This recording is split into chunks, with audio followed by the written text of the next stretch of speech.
মা সকাল 6টা বাজছে। ছুরি ওঠ না মা 2 মিনিট মা। খালি 2 মিনিট 5 মিনিট 15 মিনিট 10 মিনিট। এই ওঠ। মা আমি জেগে আছি, আমি জেগে আছি। কোথায় এই বয়সে ছুটে বেরোবি? এইভাবে শুয়ে আছি। রক্ষা করো ঠাকুর, রক্ষা করো, রক্ষা করো, রক্ষা। বাবু আমি পড়ে গেছি, আমাকে তোল।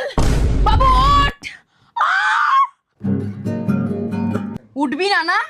নে সূর্যের চুমু খা। ওঠ না, এখনো উঠতে পারলি না না? এই বয়সে এসেও আমার কোনো ছুটি নেই। আমি বাড়ি থেকে চলে যাচ্ছি, দাঁড়া। পাশের বাড়ি পিঙ্কিটা ফুল তুলছে আর তুই কি আমাকে পটল তোলানোর প্ল্যানিং করছিস? সর সর, মশারি তুলতে হবে, সর। মরে যাবো আমি এই কাজ করতে করতে। বিরিয়ানি হয়েছে, বিরিয়ানিটা খেয়ে ঘুমা। চ। শ্রী গুরু চরণ